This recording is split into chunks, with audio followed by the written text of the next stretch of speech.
So, good morning, everyone, or good afternoon. Sorry we had just a little hiccup with Zoom.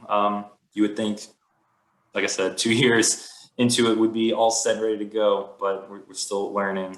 I'm Evan Lukadakis, the Associate Government Affairs Director for the DC Association of Realtors. And today I'm thrilled to have Jean Bulmash, the Program Manager for the district's Inclusionary Zoning program, which inclusionary zoning is near and dear to my heart because, Jean, I don't think I've shared this with you yet, but that was actually the very first policy I cut my teeth on back in New Orleans when I was starting out in government relations. And we were not fans of it down in New Orleans, but I think the district is doing a better job of it up here. So we're thrilled to hear from you today.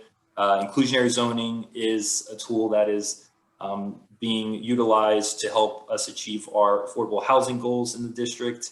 And I will let Jean take it away and begin the presentation. So thank you. Sure. Good morning, everybody. And thank you very much for having me. Thank you, Evan, for inviting me and for that introduction.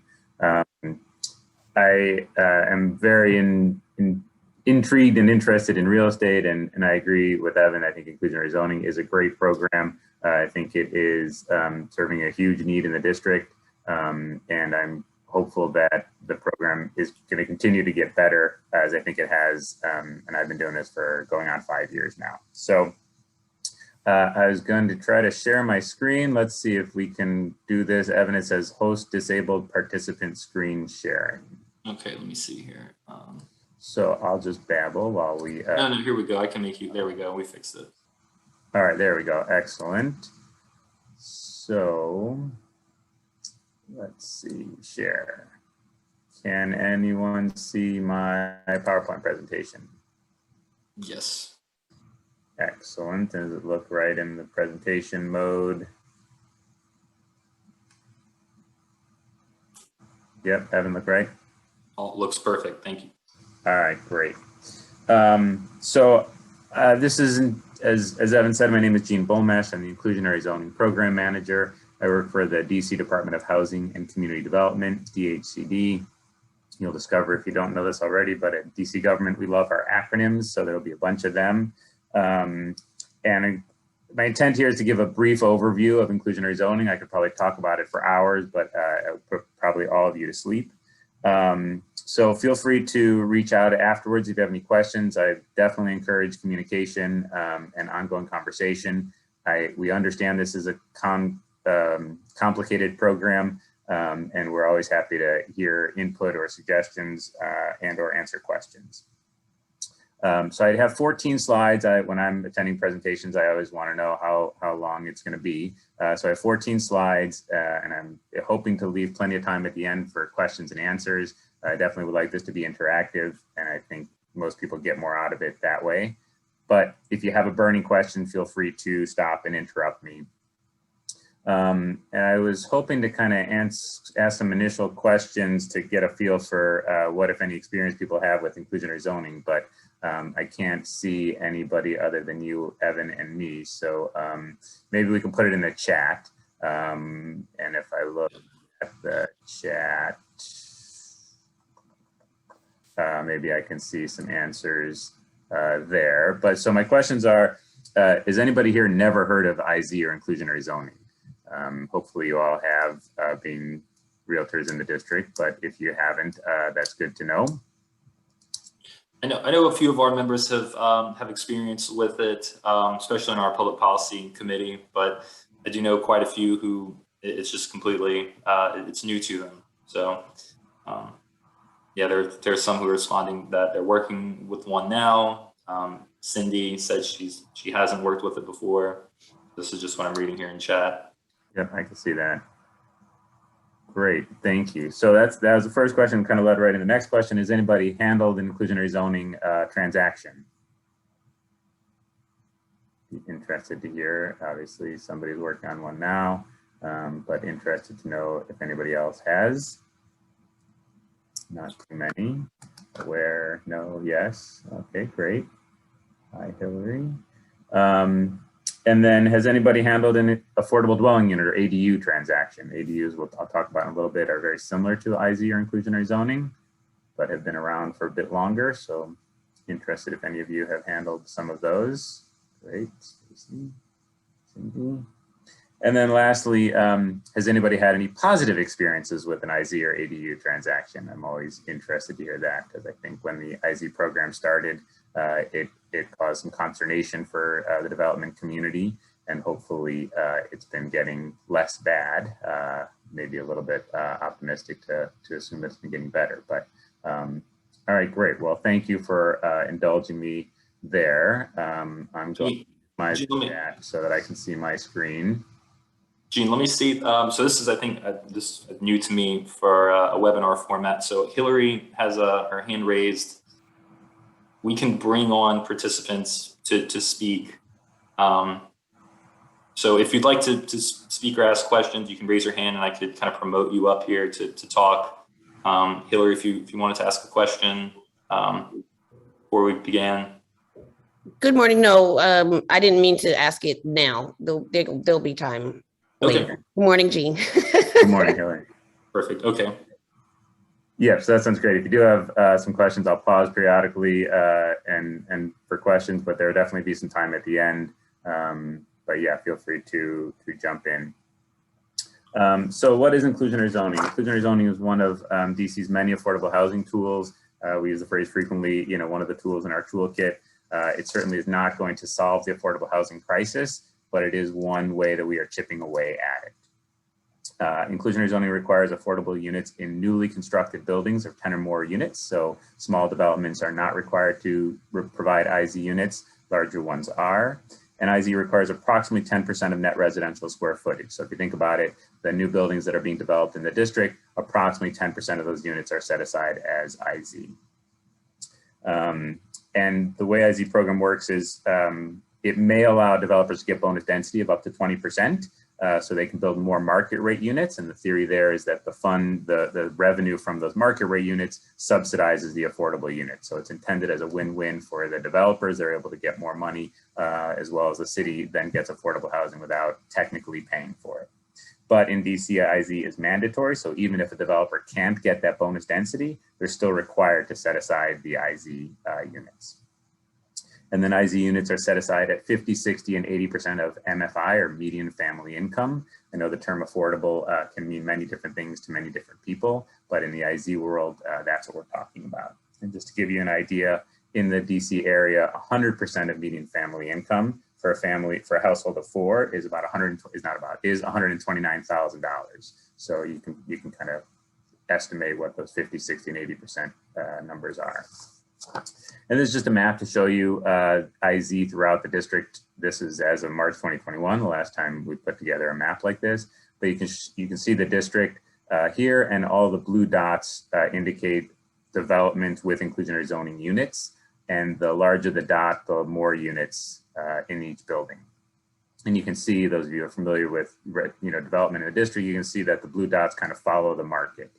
IZ follows the market. We get what we get and we don't get upset. In that you can see where new development is happening, IZ units are being created. And the purple areas are where IZ would be applicable. The white areas are parkland or naval base or single family zoning districts where IZ doesn't apply. The green districts are, the green areas are park, and the yellow areas are currently areas where IZ does not apply, the main one being the downtown district. And the reason for that is that the downtown district and certainly these other pockets, development can already go to the maximum that density that the zoning code allows. So there's no potential for that bonus density, but I'll talk a little bit more about that in a minute. Gene, I have a question from Ansa. She asks, how can we find out if a newly built building is in compliance with IZ? That's a great question. And that's one of the many things that we do here at DHCD is ensure that the buildings are in compliance. So you can certainly reach out to us. My contact information is at the beginning in the first slide, and I'll show it again at the end. But you can reach out to us if you have any questions. There's also a link on our web page where people can find the developments that have IZ units. So if you have any concerns that you think a development isn't complying, reach out to us and we can answer that question. So this chart just shows IZ developments and units produced since the program started. The program started in 2009, and it took about 2 years for the first development to come online. And you can see that IZ was off to a pretty slow start. Those of you who are here, realize that there probably wasn't a lot of new construction development going on in 2011 and 12. But over the last 5 years, we've produced about 200 new IZ units each year. And so the hope is that that will continue to grow. And I mentioned earlier that we follow the market. So of those approximately 200 units that we've been producing each year, only about a quarter are for sale. The rest are rental, and that's just what appears to be developers of the larger buildings for the past several years have been building mostly rental properties. But we do get about a quarter, so about 50 units a year are for sale. And DHCD determines the maximum sales price for those units. And then we conduct a lottery to randomly select potential purchasers from our IZ registration list. So individuals who want to participate in the IZ program have to attend an orientation class so that they hopefully learn about the program and what it requires and what it is and isn't. And then they sign up on our website. And then as units become available that meet their income and household size, we send them an email. They have an opportunity to learn a little bit more about the unit. And then if they're interested, they provide some information, and then they're included in the pool from which we do that random selection. But besides the price restriction, the lottery, and the income verification, an IZ transaction is a typical or standard real estate transaction. So the parties sign a contract, they do an inspection, buyer has to get their financing, they prepare for closing. So the IZ process is kind of like an extra layer on a standard IZ transaction.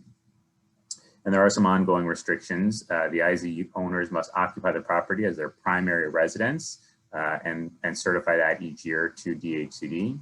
And then prior to resale, DHCD must provide a maximum resale price letter and conduct a lottery.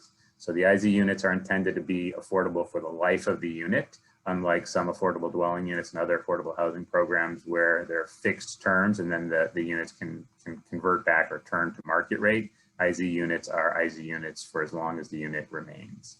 So that resale price restriction is intended to keep the unit affordable for the next owner, but also give some return on investment to the seller. So I mentioned ADUs. I'll talk a little bit about those. The abbreviation ADU is not to be confused with accessory dwelling units. When I say ADU, I mean affordable dwelling units. Most affordable dwelling units predate IZ, and they're very similar to IZ. Another exception to the ADUs, when I say ADUs, I don't mean affordable units that are funded by district or federal funding. The most common of those would be low-income housing tax credit or LIHTC properties and or units that are created through a housing production trust fund. So what I'm talking about are mostly land dispositions or developments that went through the zoning commission or BZA and offered some affordable units in exchange for some variation. So ADUs like IZ are both rental and sale. There are currently more ADUs in DC than there are IZ units, although we're creating more IZ units recently, so that will change in the next few years. And I mentioned earlier that IZ units are created at 50, 60, and 80% of median family income. We have ADUs at those same levels, but some ADUs are created at 30% median family income, and some go up to 120%. And unlike IZ, which are typically 10% of most new construction, the ADUs are very depending on each property. I kind of call them the Wild West of affordable housing, because each property had its own negotiation with either the zoning commission, BZA, or the deputy mayor for planning and economic development as to how many units they would create, what affordability level, how long they would be affordable, and things like that. Gene, can I ask you a couple of questions here from chat to clarify? One is from Ariana. She's asking, are the units available on the DHCD website, or where do they find them? Sure, so I was just about to get to that. So all affordable units should be listed on this website here, www.dchousingsearch.org. That's a free listing service. Anybody can list any units there, but we do require all affordable units to be listed there. So that's IZ and ADUs.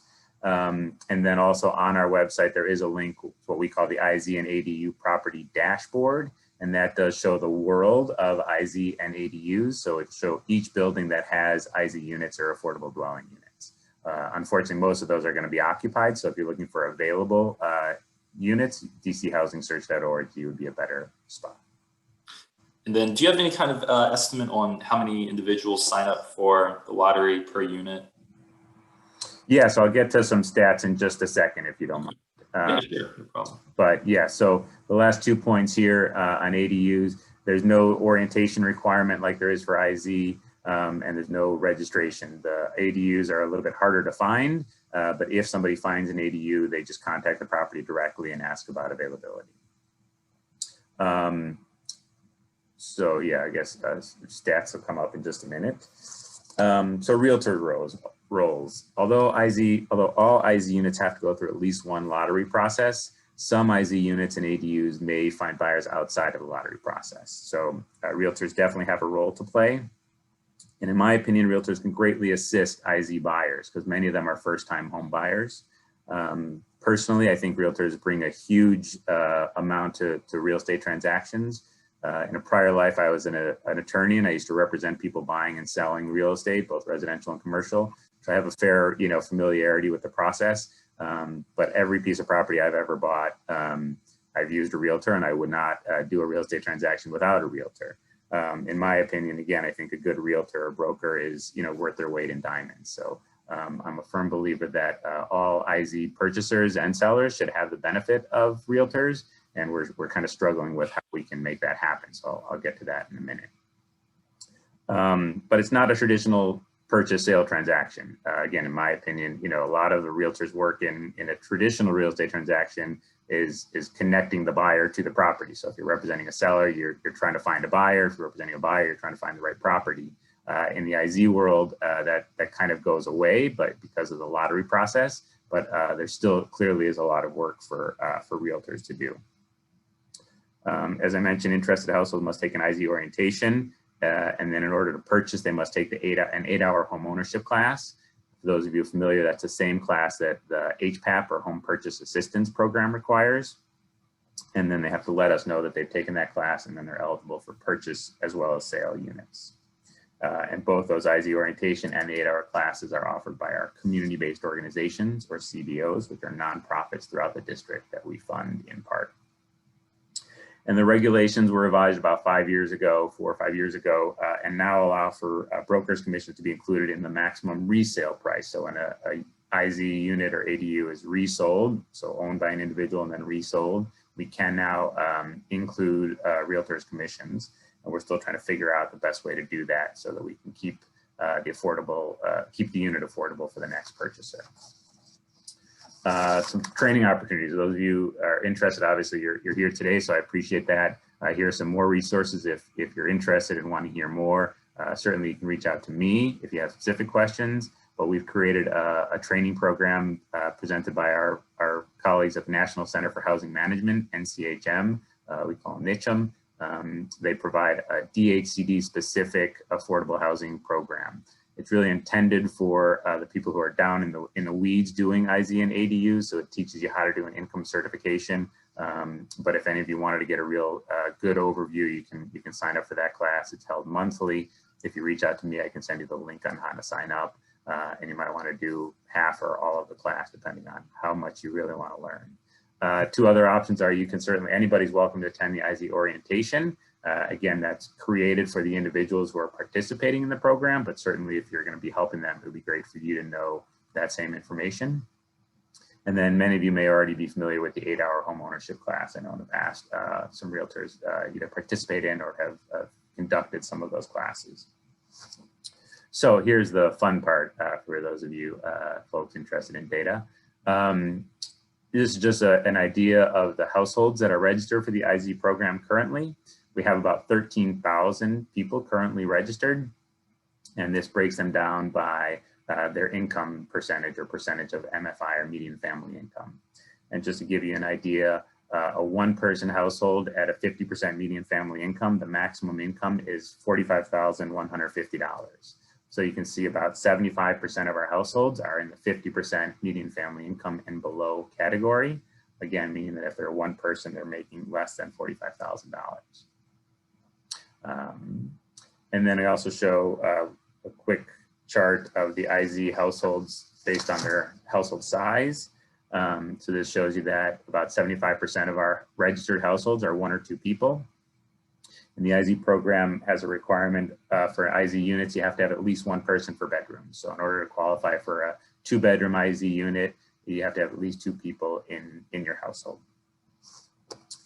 And then I think the last chart or graph, this breaks down the households that we have that are eligible for purchases. So of the 13,000 that are currently registered, most of them are only eligible for rentals, meaning they've attended the IZ orientation, but haven't yet taken that 8-hour homeownership class.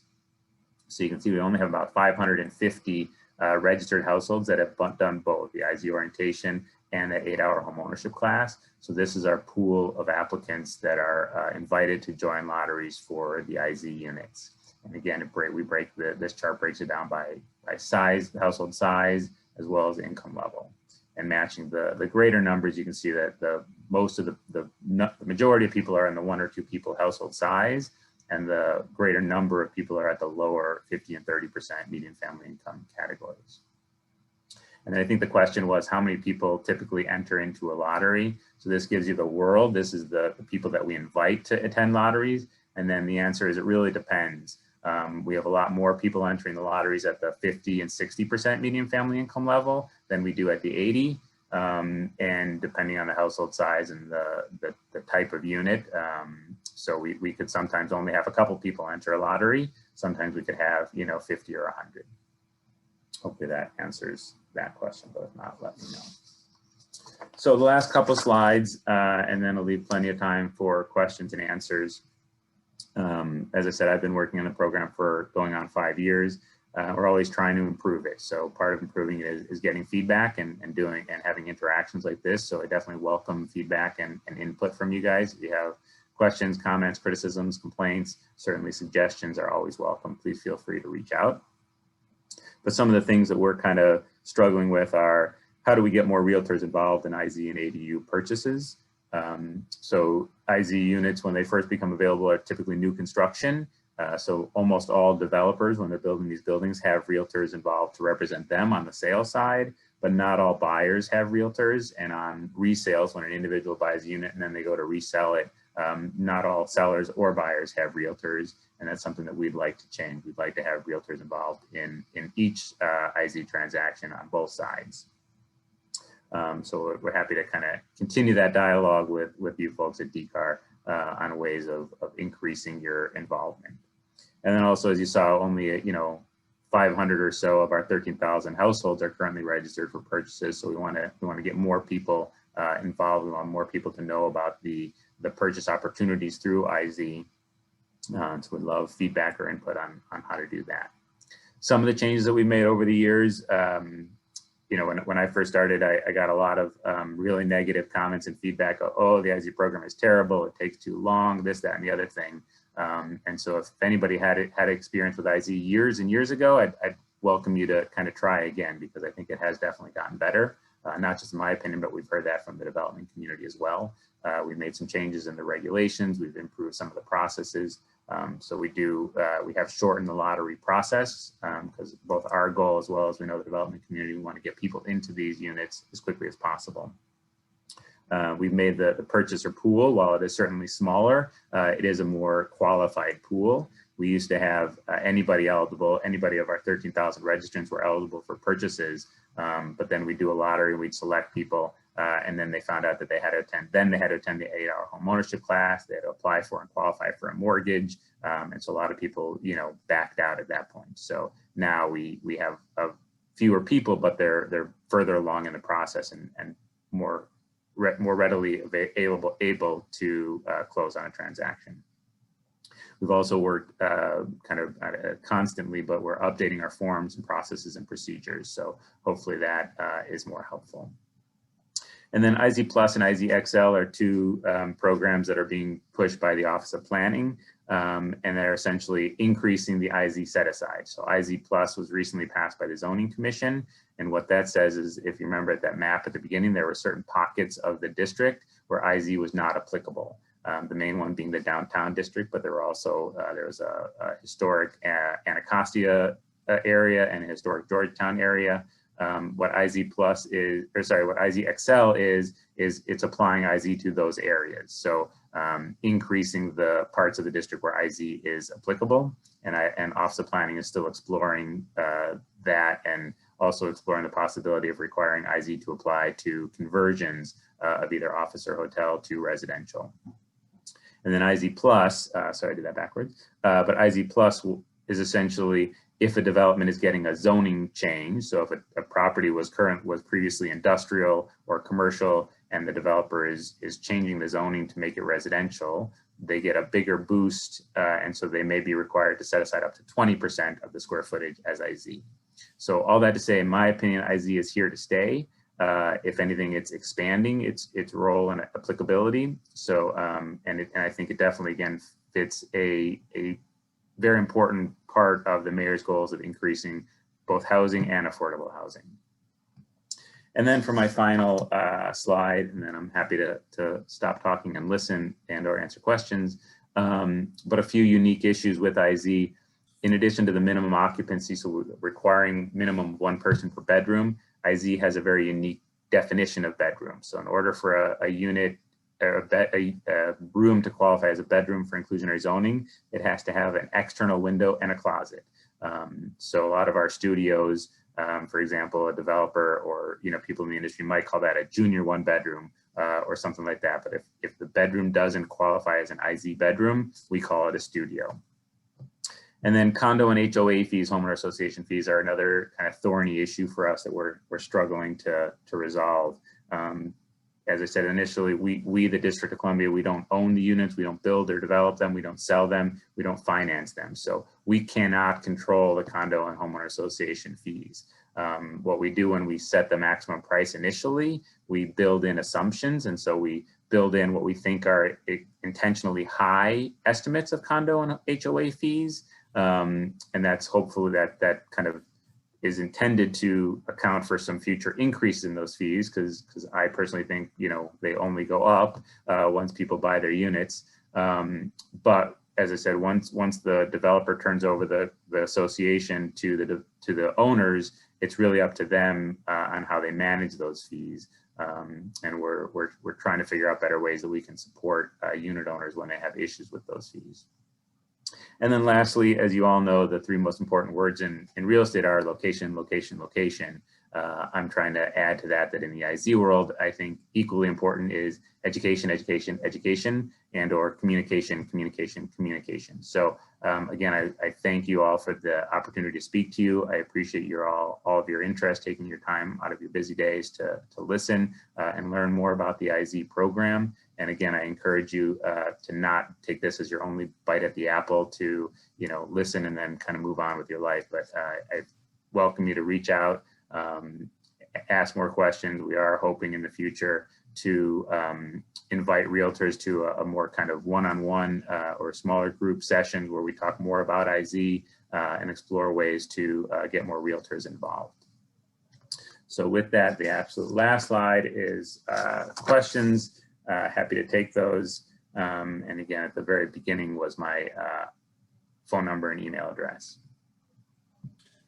All right, Gene, thank you so much. I guess we can roll into our Q&A session. What we can do for this, everyone, you'll see at the bottom of your screen a raise hand icon.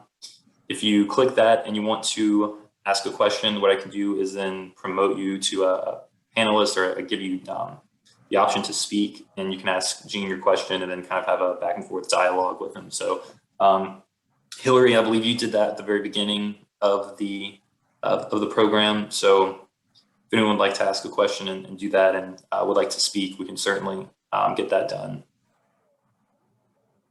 In the meantime, I can answer some of these questions in the chat, but I see somebody raise their hand, so go ahead. Yeah, okay. We have, all right, Ansa. Yes, I have a client who's interested in the Walter Reed developments. Would that be considered an IZ? Yeah, so great question. Walter Reed is kind of its own unique situation. It's not technically IZ, but there are affordable units there. What the zoning commission in their infinite wisdom did was they created a whole separate zoning chapters for the Walter Reed development. And I think throughout the entire development, there are like 400 affordable units. And so we are working right now on 2 developments. I think it's called the Brooks and the Vale. One is for sale and one is for rent. Are treating those like IZ units. So if your client is interested, they will have to attend the IZ orientation, the 8-hour class, and get registered on our website. So we are doing lotteries for those units. Yes. Okay. All right. Thank you so much. Okay. Sure. And then I see there was another question while we wait for the next hand to raise and be called on. Somebody asked, can you explain how the lottery itself works for purchases?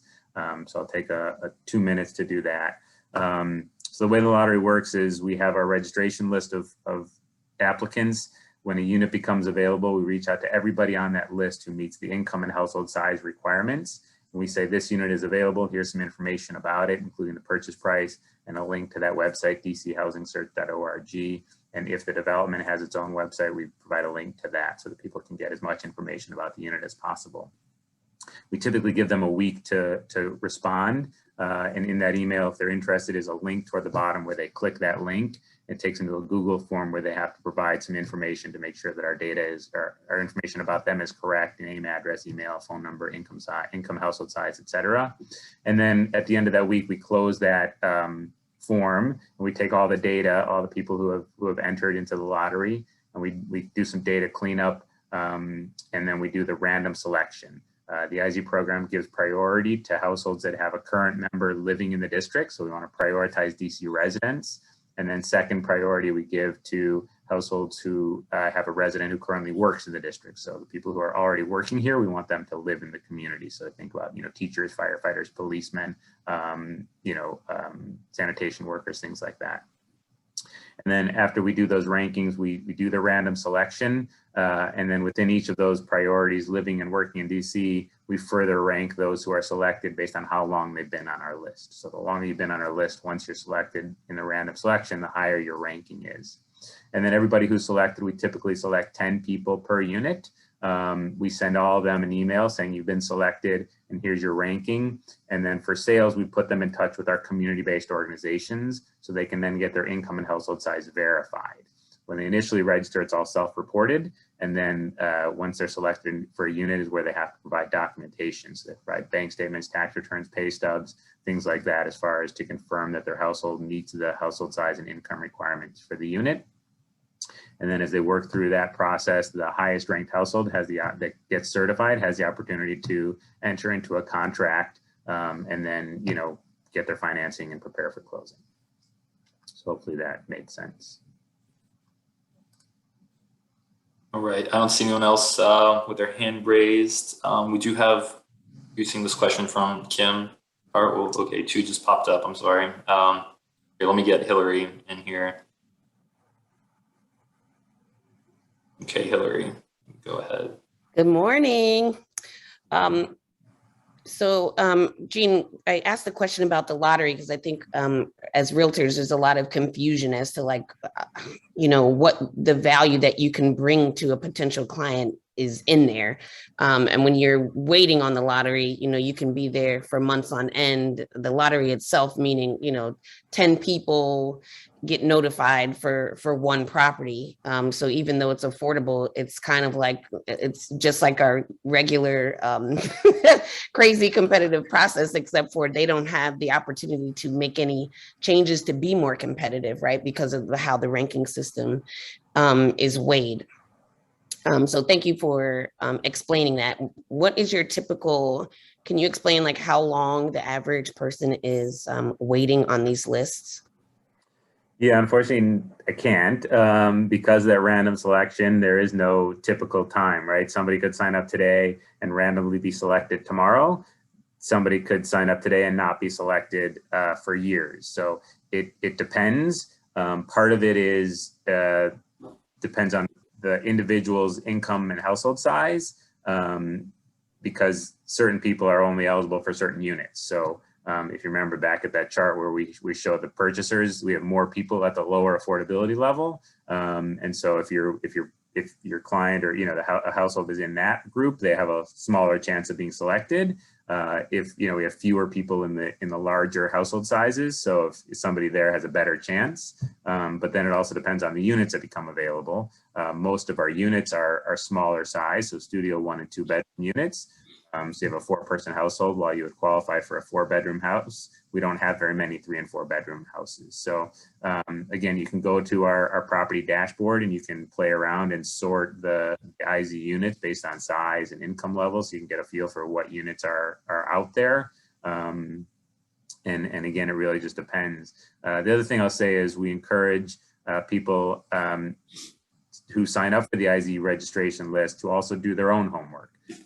Some of the IZ units and ADUs can find people outside of the lottery process. So we encourage everybody to check their emails frequently, so they get those emails from us when units do become available, but also they can be checking dchousingsearch.org regularly, as well as our dashboard, and doing their own homework. And that's something you guys can help with. You can do that kind of legwork of, contacting properties, combing dchousingsearch.org, because new units are added there all, regularly or frequently. Then you can be reaching out to some of those properties to find out if the units are available and what the parameters are. So hopefully that answers the question. It does. Right, and then Gene, we have in the chat box from Kim. You want to you saying that one? Yeah, I do. Sure. So the question for those of you who aren't looking for resale of IZ ADUs, how do you determine the resale price? If resale value is capped, possibly significantly, can you explain the benefits of owning an IZ ADU versus renting one? Struggling to see the benefit of owning other than perhaps forced savings through equity accrual. Sure. So it's a great question. As I said, the IZ units are required to be affordable forever. So we do limit the resale price in order to keep it affordable for the next person. And we have a formula that in my experience, is one of the most complicated mathematical formulas I'd ever seen. But we fortunately have an Excel spreadsheet that allows us to figure it out pretty easily. Essentially what it does is we take the purchase price, so whatever somebody paid for it, and that initial price we set based on their price schedule, that's pretty easy. But whatever somebody paid for it, depending on how long they've owned it, we look at the average of the median family income, or the change in median family income over the period that they owned it, which is typically about 3%. So you can roughly assume about a 3% increase every year. So the longer they've owned it, the bigger that increase will be. Plus, we allow individuals to recoup 100% of what we call capital improvements. So if they, replace their countertops, or they upgrade from a non-Energy Star to an Energy Star appliance, those costs, if they can document them to us, can be 100% reimbursed. And then we also allow them up to 50% for some repairs and maintenance. So again, if they can give us those, if they replaced, their windows or things like that, they can get up to half of those costs. And so that's how we then create the resale price. And as I said earlier, we're also starting to allow realtors commission. So if somebody tells us they're about to resell their unit and they are going to use a realtor, we want to see a listing agreement as to what that commission is, and then we can include that commission for both sides, if both sides are represented by brokers in that resale. So that's kind of how we do the resale price. And some people think that that's not really ownership, because you're not getting that generation building wealth, right? You're never going to be able to buy something and sell it for a huge increase like you might on the market. But I see the benefits as yes, there is a forced savings, and two, in addition to that increase in purchase price, every mortgage payment you make, you're decreasing the equity. So there is that kind of built-in profit as well, if you will. But the way I see IZ is it gets somebody on the real estate ladder, right? So they can, if they can buy a unit, they can live there as long as they want. We don't have any time restriction on when you sell an IZ unit. As long as you're living there, you can't own it and then rent it out or move out of it. You have to occupy it as your primary residence. But they then hopefully can sell it and then buy something else, either a higher affordable level. Somebody who's at 50% median family income when they buy an IZ unit, hopefully their situation improves. They get a better job or they get a raise. They can maybe sell their 50% unit and then buy either a bigger unit if their household increases, or a higher quality or unit in a different location. Or they can hopefully maybe buy something on the market.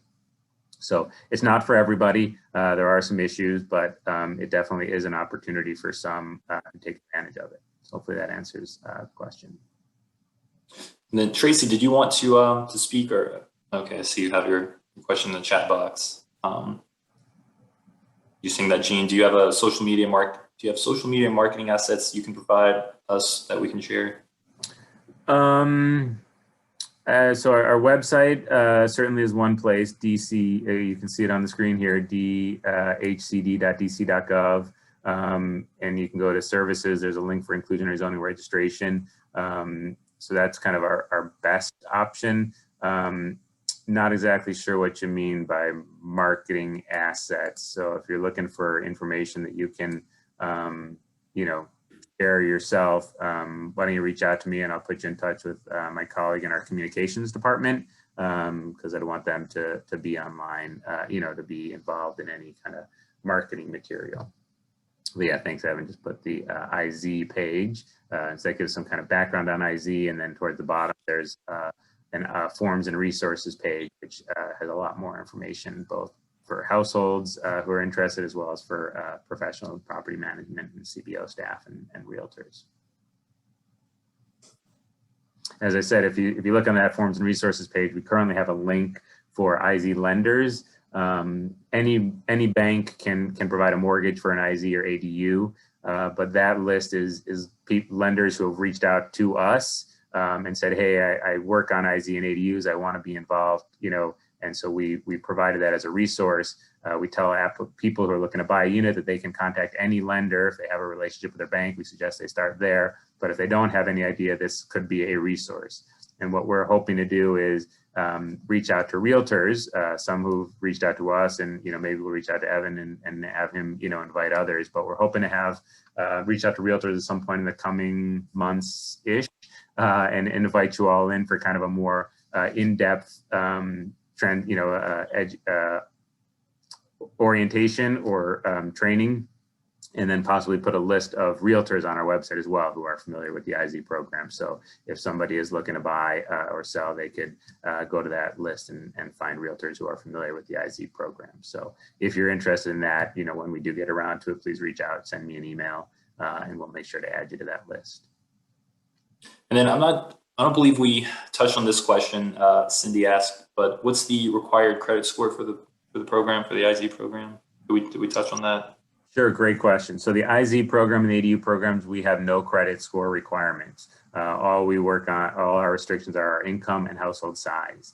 Having said that, for a rental property, each property management company probably has their own requirements and policies, and we allow them to apply those as long as they're fair and consistent. On the sales side, an individual still has to apply for, qualify for a mortgage. So that would be bank specific, right? Each lender probably has their own requirements. But the IZ program, we have no credit score requirement at all.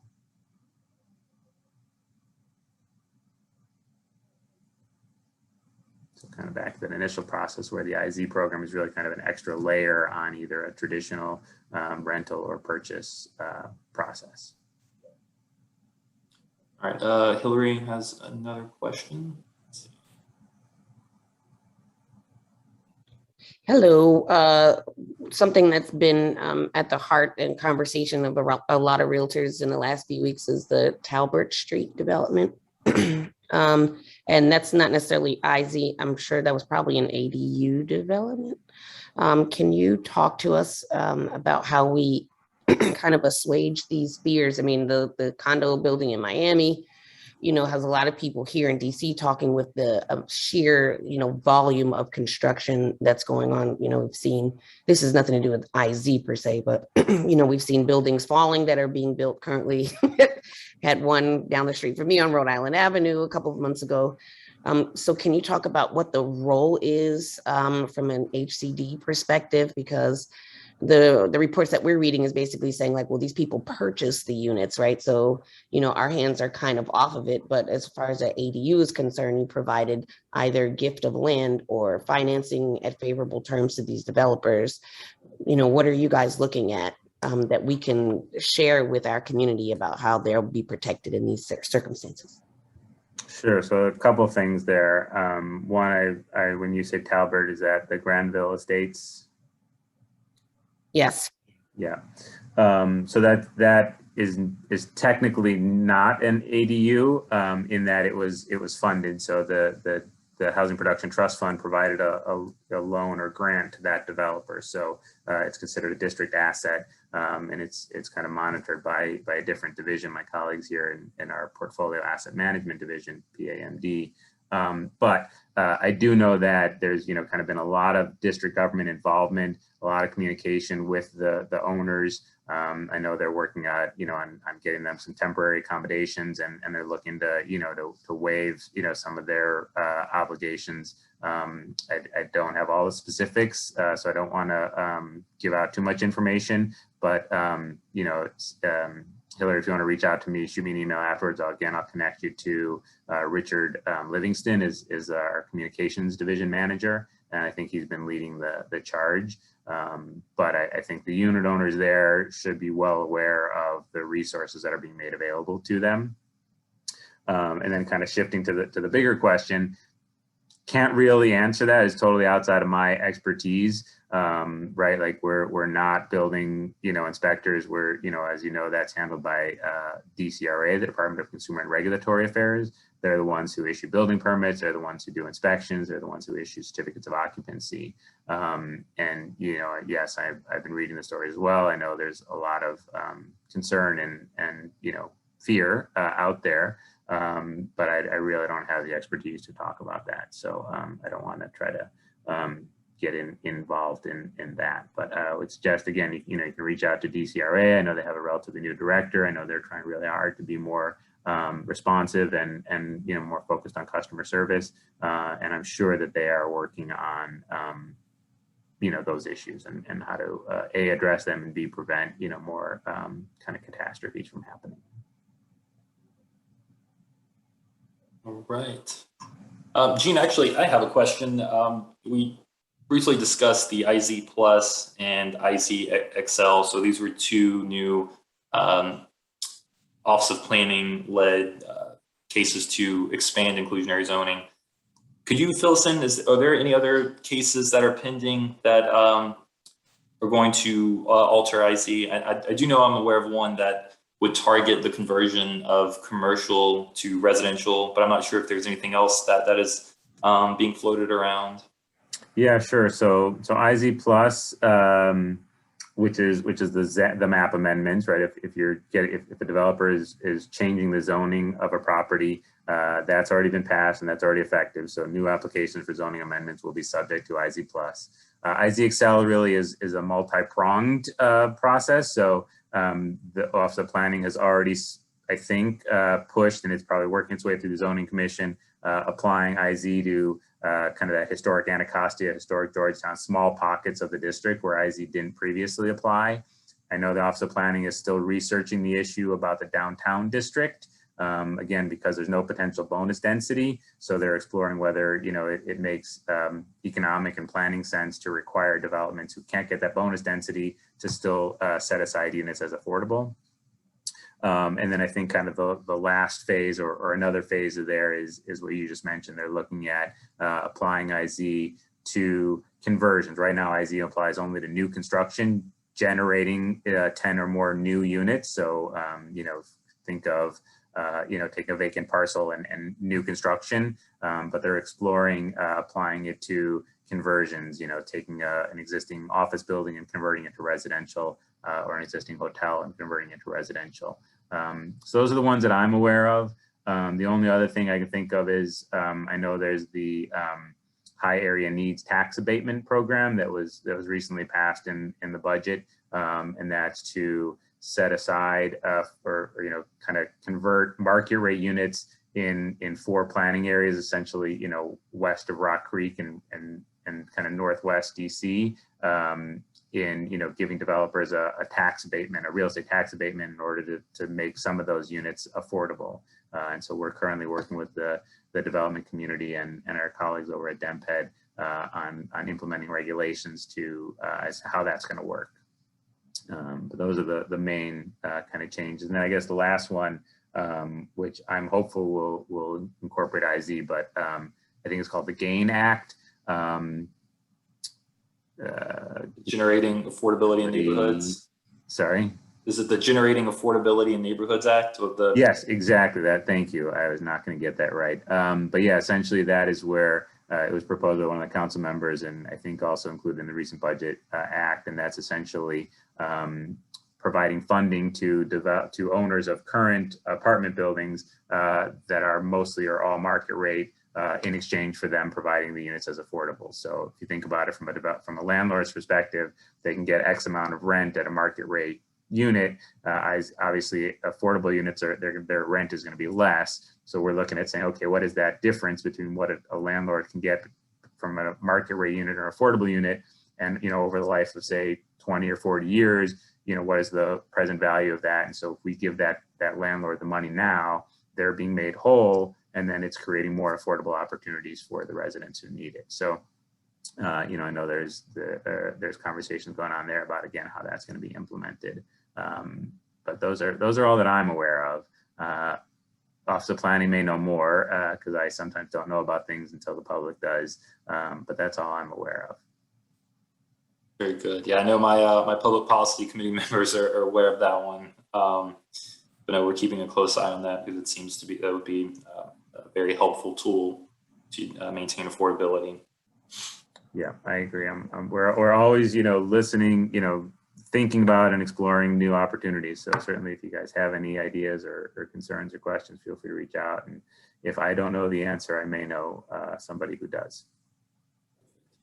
I'm not seeing any questions in the chat box or anybody's hand raised. And we're nearing the end of the program. So everyone, if you have something you'd like to ask, please feel free. We've got a few minutes left. Otherwise, we can go ahead and wrap up. Yeah, and so again, I appreciate it. Thank you again for inviting me and for the opportunity. And if you all want to reach out to Evan, Evan, if you want to, I see you put, somebody here, feel free to email you if you want to kind of gather and forward if anybody has any questions, concerns, interests. And then I will go back to the first screen, which has my contact information. You're all welcome to reach out to me directly. And happy to help if I can. Gene, thank you so much for taking time out of your day to be with us. We appreciate it, and I know we'll be in contact in the near future. Great, thank you, guys. All right, everyone. Thank you so much. Thank you all the attendees. Have a nice rest of your week. Feel free to email us if you have any questions. All right. Thank you all. Bye-bye.